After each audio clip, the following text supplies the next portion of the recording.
ভাবুন তো, একটা গাড়ি যা রাতের অন্ধকারে মানুষ খেকো হয়ে যায়। এই গাড়ির মধ্যে যেই উঠে সে বশীভূত হয়ে পড়ে। গাড়ির কোনো ক্ষতি হলে সেটা মুহূর্তেই ঠিক হয়ে যায়। অদ্ভুত, তাই না? ভাবছেন এও আবার হয় নাকি? হ্যাঁ হয়, তবে সেটা সিনেমাতে। কোন সিনেমা? বলছি সর্বকালের সেরা সুপারন্যাচারাল মুভির কথা, যার নাম ক্রিস্টেন। গল্পের শুরু 1950 সালের একটি পুরনো গাড়ির ফ্যাক্টরিতে, যেখানে কিছু গাড়ি নতুন করে তৈরি করা হচ্ছিল। সেখানে থাকা গাড়িগুলোর মধ্যে একটি লাল গাড়ি ছিল বিশেষভাবে আকর্ষণীয়, যা একজন দক্ষ মেকানিক মেরামত করছিলেন। হঠাৎ গাড়িটির হুড নিজে থেকেই বন্ধ হয়ে যায় এবং মেকানিক হাতে প্রচণ্ড আঘাত পান, যার ফলে তাকে দ্রুত হাসপাতালে পাঠানো হয়। এরপর একজন সিনিয়র মেকানিক গাড়িটি পরীক্ষা করতে আসেন। তিনি যখন গাড়ির ভেতরে কাজ করছিলেন, তখন অসাবধানতাবশত তার সিগারেটের ছাই ভেতরে পড়ে যায়। কয়েক ঘন্টা পর ফ্যাক্টরির কাজ শেষে সবাই যখন বাড়ি ফিরছিল, তখন সুপারভাইজার দেখেন যে লাল গাড়িটির লাইট এখনও জ্বলছে। তিনি গাড়ির দরজা খুলতেই দেখেন সেই সিনিয়র মেকানিকের মৃতদেহ বেরিয়ে আসে। এই ঘটনার 28 বছর পরের দৃশ্য দেখানো হয়।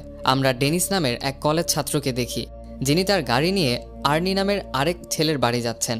আর্নি দেখতে সাদামাটা এবং ডেনিসের সম্পূর্ণ বিপরীত। তাদের দুজনের মধ্যে অনেক অমিল থাকলেও তারা খুব ভালো বন্ধু।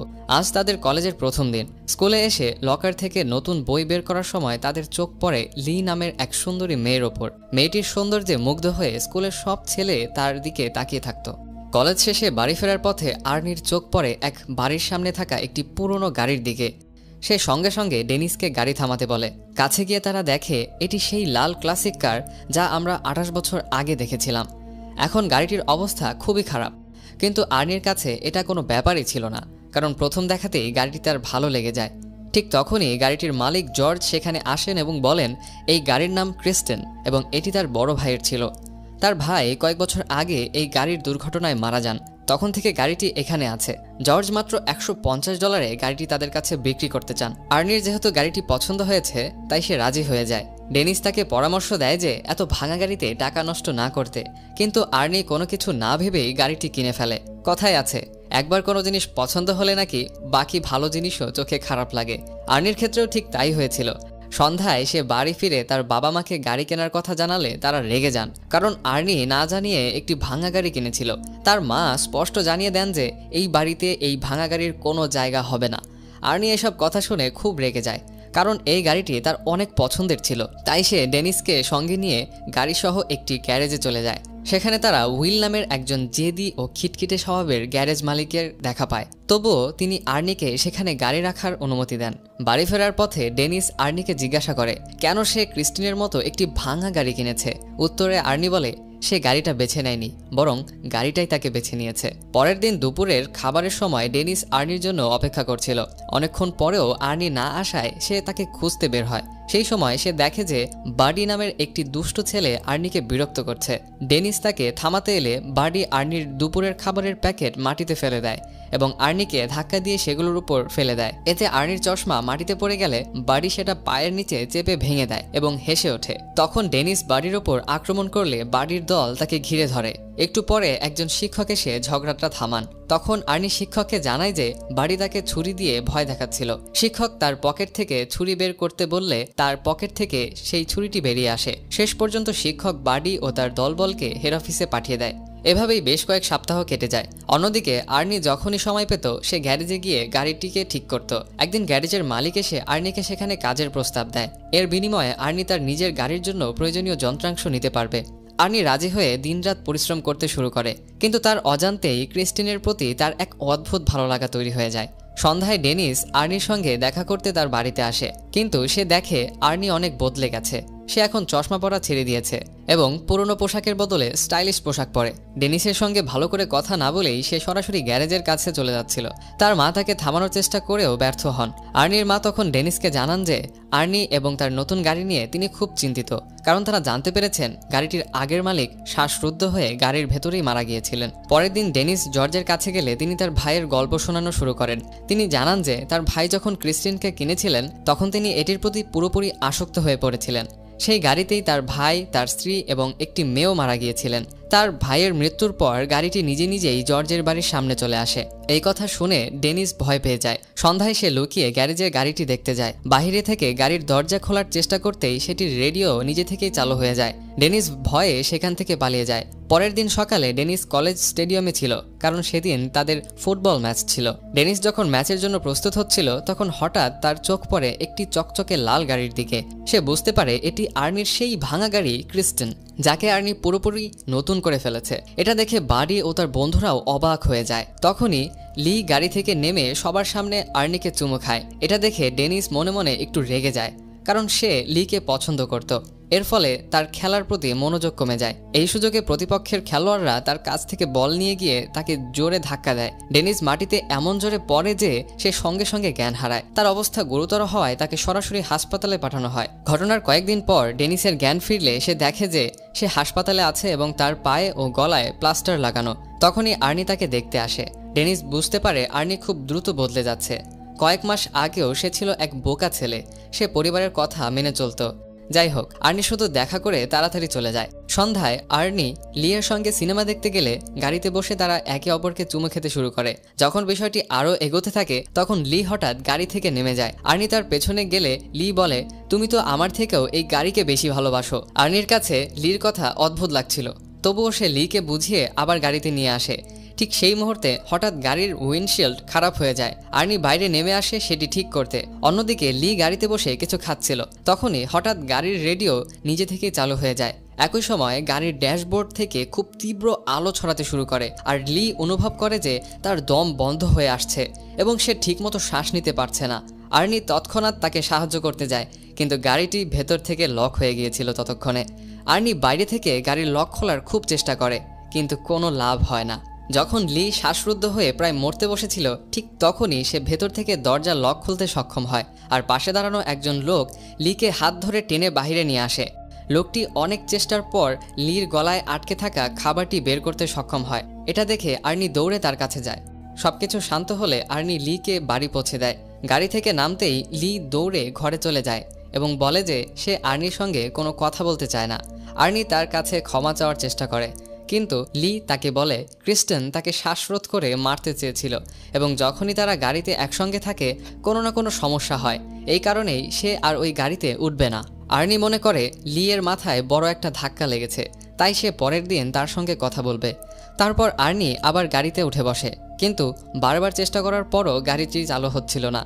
তখন সে ক্রিস্টিনের সঙ্গে কথা বলতে বলতে বলে, আজ লিয়ের সঙ্গে যা কিছু হয়েছে তাতে তার কিছু আসে যায় না, কারণ সে ক্রিস্টিনকে সবচেয়ে বেশি ভালোবাসে। এরপর সে চাবি ঘোরাতেই গাড়ির সঙ্গে সঙ্গে চালু হয়ে যায় এবং সে সরাসরি গ্যারেজে চলে যায়। ক্রিস্টিনকে সেখানে রেখে আর্নি বাড়ি ফিরে যায়। অন্যদিকে বাডি ও তার বন্ধুরা আর্নির পেছনে লুকিয়ে গ্যারেজে ঢুকে পড়ে। তাদের হাতে নানা ধরনের হাতিয়ার ছিল এবং তারা সেগুলো দিয়ে খুব দ্রুত পুরো গাড়িটা তছনছ করে ফেলে। পরের দিন আর্নি অনেক কষ্ট করে লিকে রাজি করিয়ে তার সঙ্গে নিয়ে আসে। তারা দুজন গ্যারেজে গাড়ি বের করতে গেলে আর্নি ক্রিস্টিনকে ধ্বংসস্তূপে পরিণত হতে দেখে। এটা দেখে সে প্রচণ্ড আঘাত পায়। লি অবাক হয়ে জিজ্ঞাসা করে এটা কে করেছে, কিন্তু হঠাৎ আর্নি কোনো কারণ ছাড়াই লিয়ের উপরে চিৎকার করে তাকে দূরে চলে যেতে বলে। পরে আর্নি তার বাবা মাকে এ ব্যাপারে জানালে তারা তাকে শান্ত করে বলেন যে তারা তাকে নতুন গাড়ি কিনে দেবেন। কিন্তু এতে আর্নির আরও বেশি রাগ হয়, কারণ সে জানতো যে লি এর মতো তার বাবা মাও ক্রিস্টিনকে ঘৃণা করে। তাছাড়া সে ক্রিস্টিনের এই অবস্থার জন্য তার বাবা মাকেই দায়ী করে, কারণ তারা যদি তাকে গাড়ি বাড়িতে রাখার অনুমতি দিত তাহলে আজ ক্রিস্টিন ঠিকঠাক থাকতো। তারপর সে তাদের আরও গালিগালাজ করে নিজের ঘরে চলে যেতে ধরলে তার বাবা তাকে পেছন থেকে ডেকে মায়ের কাছে ক্ষমা চাইতে বলেন, কিন্তু আর্নি তার বাবার সঙ্গে আরও বাজে ব্যবহার করে। তখন তার বাবা তাকে চড় মারলে আর্নিও পাল্টা আক্রমণ করতে যায় এবং রেগে বাড়ি থেকে বেরিয়ে যায়। সে সরাসরি ক্রিস্টিনের কাছে গিয়ে সবকিছু জোড়া লাগিয়ে গাড়িটিকে ঠিকঠাক করার সিদ্ধান্ত নেয়, কিন্তু তখন সে যা দেখে তা দেখে তার পায়ের নিচ থেকে মাটি সরে যায়। সে দেখে যেন জাদুর মতো গাড়িটা নিজে থেকেই ঠিক হয়ে যাচ্ছে। তখন আর্নি খুশি হয়ে গাড়িকে জিজ্ঞাসা করে, তুমি আর কি করতে পারো? গাড়ি কয়েক মুহূর্তের মধ্যেই নিজেকে পুরোপুরি ঠিক করে ফেলে। মধ্যরাতে আমরা মুচি নামের একটি ছেলেকে দেখি যে বাড়ির দলের লোক ছিল। সে রাতে বাড়ি ফিরছিল। হঠাৎ সে লক্ষ্য করে দেখে যে দূর থেকে গাড়ির ইঞ্জিনের আওয়াজ আসছে। কাছে গিয়ে সে দেখল এটি সেই ক্রিস্টেন, যা আবার নতুন অবস্থায় তাদের সামনে এসে দাঁড়িয়েছে।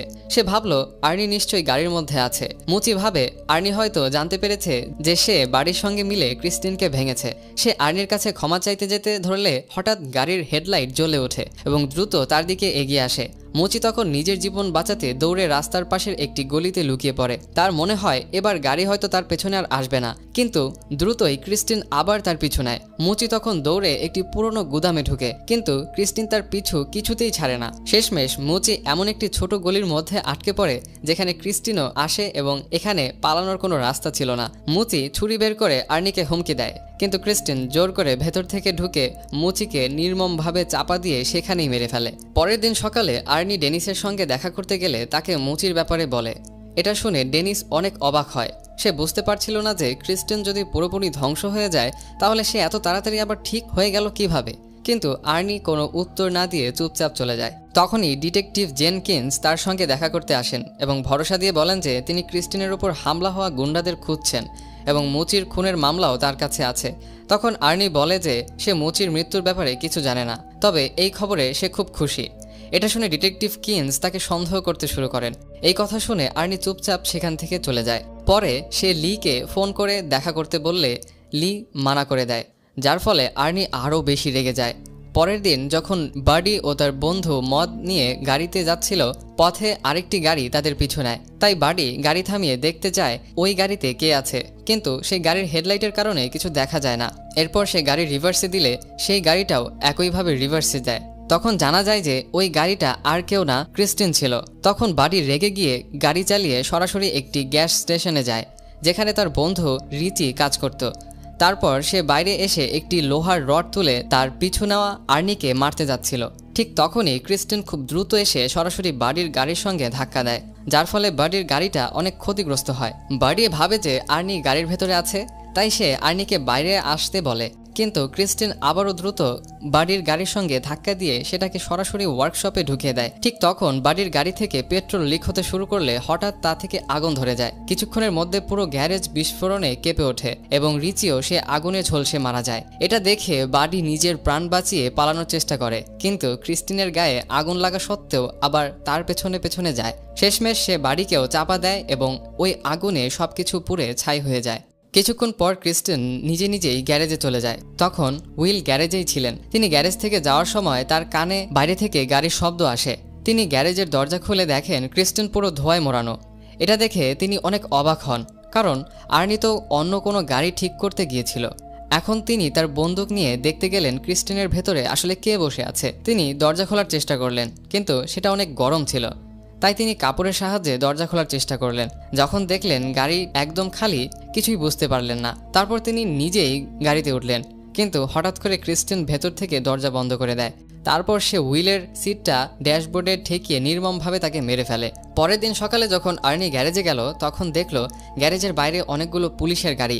সেখানে সে ডিটেকটিভ জেনকিন্সের সঙ্গে দেখা করলো। তখন জানতে পারলো গ্যারেজের মালিক উইলের লাশ ক্রিস্টিনের মধ্যে পাওয়া গেছে। এই খবর শুনে আর্নি বলল কিভাবে সবটা হলো সে বুঝতে পারছে না, কিন্তু সে জানে এর পেছনে ক্রিস্টিনই আছে, কারণ সে আরও ঝকঝকে নতুন অবস্থায় তার জায়গায় দাঁড়িয়েছিল। অন্যদিকে ডেনিস হাসপাতাল থেকে বাড়ি ফিরলে লি তাকে ফোন করে এবং বলে সে তার সঙ্গে দেখা করতে চায়।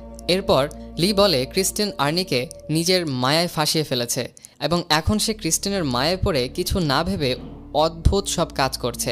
ডেনিস বলল সে বিশ্বাস করে যে আর্নি নিজের থেকেই কোনো ভুল কাজ করতে পারে না, কিন্তু যদি ক্রিস্টিন তাকে বশ করে ফেলে তাহলে তাকে থামানো খুব জরুরি। এরপর লি বাড়ি ফিরে গেলে কিছুক্ষণের মধ্যে আর্নি ক্রিস্টিনকে নিয়ে সেখানে চলে আসে। সে ডেনিসকে নিচে ডাকে এবং তার সঙ্গে যেতে বলে।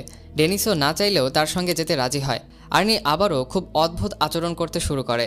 হঠাৎ করে সে গাড়ি অনেক দ্রুত চালাতে শুরু করে এবং তারপর সে স্টিয়ারিং হুইল ছেড়ে দেয়। সেটা দেখে ডেনিস অনেক বেশি ঘাবড়ে গেল এবং বলল যে ক্রিস্টিন তাদের নিয়ন্ত্রণে নেই। কিন্তু আর্নি অদ্ভুতভাবে বলল যে তার আর ক্রিস্টিনের মাঝে কেউ আসতে পারে না। সে ক্রিস্টিনের উপর পুরোপুরি বিশ্বাস রাখে। নিজেকে প্রমাণ করার জন্য আর্নি গাড়িকে ফুল স্পিডে অন্য লেনে ঢুকিয়ে দেয়। সামনে থেকে আসা গাড়ির সঙ্গে তাদের ধাক্কা লাগতে গিয়েছিল, কিন্তু তারা একটুর জন্য বেঁচে যায়। তার বন্ধুর এমন পাগলামি দেখে পরের দিন ডেনিস ক্রিস্টিনের উপর একটি নোট লিখে যায়, যেখানে সে আর্নিকে সন্ধ্যায় গ্যারেজে দেখা করার জন্য ডেকেছিল। সন্ধ্যায় ডেনিস আর লি আর্নির জন্য ওয়ার্কশপে অপেক্ষা করছিল, কিন্তু আর্নি সেখানে আসে না। তাই তারা দুজনে পাশের এক্সকাভেটরে উঠে সেটাকে ওয়ার্কশপের ভেতরে নিয়ে আসে। তারা দুজনে ঠিক করে লি অফিসের ভেতরে থাকবে এবং যখন আর্নি ভেতরে প্রবেশ করবে তখন লি গেট বন্ধ করে দেবে। আর এই সুযোগ নিয়ে ডেনিস বুলডোজার দিয়ে ক্রিস্টিনকে ধ্বংস করে দেবে।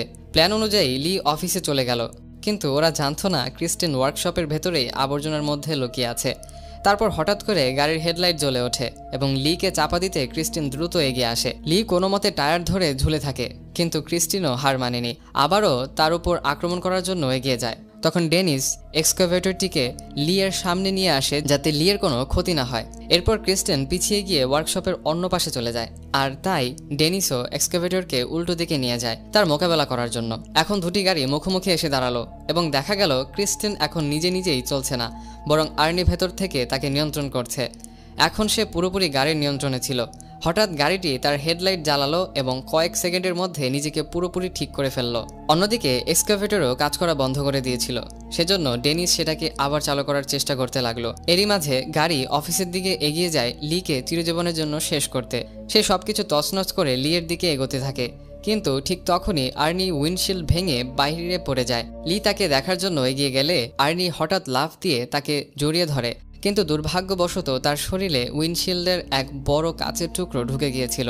আর্নি শেষ মুহূর্তে তার প্রিয় গাড়িটাকে ছোঁয়ার চেষ্টা করে, কিন্তু আঘাতের কাছে হার মেনে সে সেখানেই মারা যায়। লি তখনই সেখান থেকে পালায়, কিন্তু ক্রিস্টিন বদলা নেওয়ার জন্য সঙ্গে সঙ্গে গাড়িটা রিভার্সে লাগিয়ে তাকে পিষে ফেলার চেষ্টা করে। ঠিক সময় লি বেঁচে দৌড়াতে সক্ষম হয় আর গাড়িটা একটি খুঁটিতে আটকে যায়। অন্যদিকে ডেনিস এই সুযোগটা কাজে লাগিয়ে এক্সকাভেটরটা আবার চালু করে ক্রিস্টিনের দিকে এগোতে লাগলো এবং গাড়িকে জোরে ধাক্কা দেয়, কিন্তু গাড়িটা এখনও তার সঙ্গে লড়াই করে বাঁচার চেষ্টা করছিল। ক্রিস্টিন আবার লি এর দিকে এগোতে চাইলে ডেনিস এক্সকাভেটরের থাবা দিয়ে পেছন থেকে তাকে পিষে দেয়। এর ফলে সেই পাগল গাড়ির শক্তি একটু কমে যায়। লি দ্রুত ডেনিসের কাছে পৌঁছায়, কিন্তু ওদিকে ক্রিস্টিন আবার সক্রিয় হয়ে নিজেকে ঠিক করার চেষ্টা করছিল। তাই এই পাগল ক্রিস্টিনকে চিরতরে শেষ করার জন্য ডেনিস বুলডোজার চালিয়ে তাকে পুরোপুরি চেপে ধ্বংস করে দেয়। পরের দিন ডেনিস আর লি ডিটেকটিভ জেন কিন্সের সাথে দেখা করে। সেখানে তারা দেখে যে অবশেষে ক্রিস্টিন পুরোপুরি একটি আবর্জনায় পরিণত হয়েছে। এটা দেখে তারা তিনজন সেখান থেকে চলে গেল। আমরা দেখতে পাই ক্রিস্টিনের একটি ছোট্ট টুকরো এখনো নিজে থেকেই কেঁপে উঠছে, যা দেখে নিশ্চিত হওয়া যায় যে এই শয়তান গাড়িটা এখনো জীবিত। আজ এই পর্যন্তই। কমেন্টে জানান কেমন লাগলো আমাদের আজকের পর্ব। চ্যানেলে নতুন হলে সাবস্ক্রাইব করতে ভুলবেন না। ধন্যবাদ।